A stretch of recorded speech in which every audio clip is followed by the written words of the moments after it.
मुख्यमंत्री, शिक्षा मंत्री और इस विभाग के जो आला अधिकारी हैं एसीएस एस सिद्धार्थ जी से हम अपील करेंगे कि ऐसे ऐसे लोगों को आप बाहर कीजिए। डीईओ करोड़ों अरबों रुपया कमाने का काम किए हैं, तो इन लोगों को बहाली करने में भी पैसा लोग जो उसूले हैं वो सब कहां गया है? इन्हीं लोगों के पास तो गया है। तो और ये लोग ना परीक्षा दिए और ना कुछ, सिर्फ पैसे पदाधिकारी को फेंके और बीपीएम, डीपीएम, बीआरपी बन करके सब लोग के सामने आ गए। यानी कि 31 मार्च के बाद इनकी सर्विस रहेगी या नहीं रहेगी, ये तो आने वाला समय बताएगा, क्योंकि पत्र तो जारी हो चुका है कि इन लोगों को अविलंब यानी कि 31 मार्च के बाद इन लोगों से काम नहीं लेना है। नमस्कार मित्रों, तो आउटसोर्सिंग से बहाल बीपीएम और बीआरपी और डीपीएम इन लोगों का क्या हालचाल है, इस वीडियो के माध्यम से हम जानना चाहते हैं। अपनी हालचाल जरूर बताएं। अब जैसा कि सभी लोग लाखों रुपए दे करके जिस तरीके से न डिग्री है न कागज था, और ये सारे लोग जांच पदाधिकारी बन करके आ गए ऑफिस में, और जो पदाधिकारी थे, शिक्षा पदाधिकारी, उन लोगों को चढ़ाना शुरू कर दिए। लोग शिक्षकों से कलेक्शन करके लाना और पदाधिकारियों को उनको चढ़ावा देना शुरू कर दिए लोग, और उन लोगों को समझिए कि राजा बनाने का काम किए। अब इनके नौकरी का खुद ही बंटाधार होने वाला है, खुद ही ये नौकरी से अब जल्द ही, यानी कि 31 मार्च के बाद इनकी सर्विस रहेगी या नहीं रहेगी, ये तो आने वाला समय बताएगा, क्योंकि पत्र तो जारी हो चुका है कि इन लोगों को अविलंब यानी कि 31 मार्च के बाद इन लोगों से काम नहीं लेना है। इसके बाद से जब हमने इस चैनल के माध्यम से वीडियो को रखा तो इन लोगों ने हमारा विरोध किया और उल्टे सीधे कमेंट इन लोगों ने किया, और इन्होंने अपने बातों को रखा कि सभी बीआरपी बीपीएम ऐसे नहीं है। तो भाई, मैंने भी कब कहा कि सभी बीपीएम और बीआरपी एक जैसे हैं? लेकिन अधिकतर लोगों की स्थिति यही है। ये भी आप लोगों को अच्छा तरह से पता होगा, क्योंकि आप लोग भी उसी चैनल से बहाल होकर आए हैं, और सभी लोग बिना पैसे के तो बहाली लेकर के आए नहीं हैं, ये भी तय है, क्योंकि एनजीओ ने आप लोगों को लूटा है। यह कोई नई बात नहीं है जो हम कह रहे हैं। ये सारी बातें उसी समय जब बहाली हो रही थी निकल के सामने आई। हर जगह पैसे का खेल चल रहा था, क्योंकि आप लोगों को निरीक्षित पदाधिकारी बनाया जा रहा था, और साथ में यह भी कहा जा रहा था कि शिक्षकों को लूटने का एक मौका मिल रहा है, शिक्षकों को जांच के नाम पर उनसे पैसे उगाही का एक मौका मिल रहा है। तो आप लोग इस मौके को चूके नहीं, और आप लोगों ने ये नौकरी ली और शिक्षकों को तंग तबाह करने का काम किया।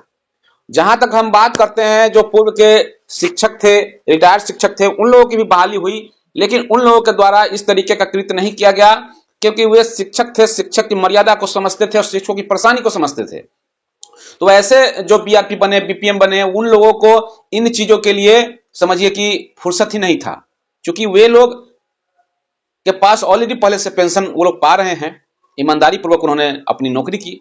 लेकिन नए नए जो बहाल होकर के आए, जिनके पास कुछ नहीं था बहाली के समय, वे लोग एन केन प्रकरण पैसा का जुगाड़ करके, जुगाड़ तंत्र में फिट होकर के, बिना डिग्री के, यानी आप समझिए कि शिक्षकों को भी एक शिक्षक बनने के लिए डीएलएड, बीएड, इन सारे डिग्रियों को लेना पड़ता है। सीटेट, दक्षता, सक्षमता, इन सारी चीजों को परीक्षा पास करनी होती है, बीपीएससी की परीक्षा पास करनी होती है, और तब जाकर कहीं शिक्षक की नौकरी उन्हें मिलती है। और ये लोग ना परीक्षा दिए और ना कुछ, सिर्फ पैसे पदाधिकारी को फेंके और बीपीएम, डीपीएम, बीआरपी बन करके सब लोग के सामने आ गए। पूर्व एसीएस के पाठक जी का देन है, जिनके वजह से ये लोग आ गए और शिक्षकों का दोहन शोषण करना शुरू कर दिया। मैं पुनः इस वीडियो के माध्यम से कहना चाहता हूं कि सब लोग ऐसे नहीं हैं, 100% की बात नहीं कर रहे हैं, लेकिन जो स्थिति बनी हुई है वह हम बात कर रहे हैं। अमूमन जो अधिकतर पैसे देकर के आए हैं, वो अपनी पैसे उगाही, पैसे निकालने के जुगत में लगे हुए हैं। जुगत में लगे क्या हुए हैं, कहीं उससे ज्यादा उन्होंने पा भी लिया है, और अच्छी खासी गाड़ी मेंटेन कर रहे हैं, कार मेंटेन कर रहे हैं। बाइक कौन कहे, कार मेंटेन कर रहे हैं। और ये लोग अपने आप को पदाधिकारी के रूप में, जिनके पास न डिग्री है और ना ही कोई रुतबा है, लेकिन चूंकि पाठक जी का देन हुआ और वे निरीक्षक पदाधिकारी बन गए और पदाधिकारियों के साठगांठ से ये लोग फील्ड में घूमने लगे, क्योंकि लोगों को लगा कि इन लोगों का ड्यूटी जो है विद्यालयों की जांच करने का है, लेकिन ये विद्यालय की जांच नहीं, शिक्षक की जांच करना ही शुरू कर दिए।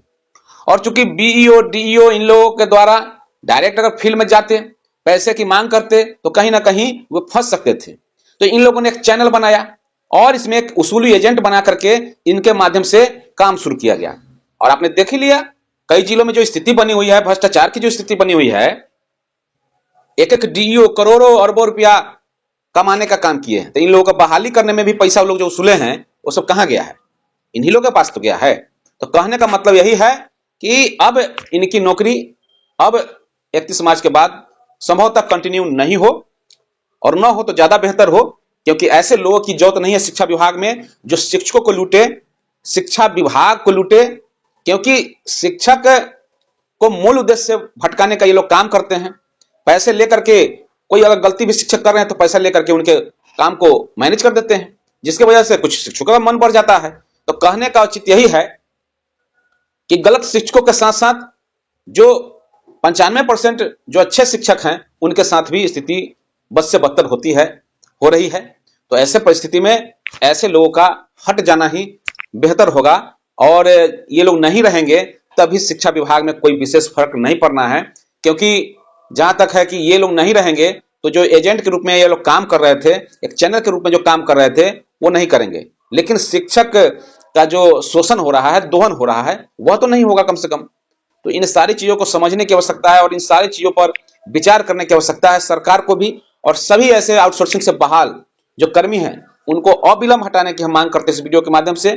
क्योंकि ऐसे लोगों की वजह से शिक्षा विभाग की नाक कट रही है, शिक्षा विभाग की फजीहत हो रही है, और शिक्षा विभाग को अगर बचाना चाहते हैं तो ऐसे लोगों को इससे बाहर कीजिए।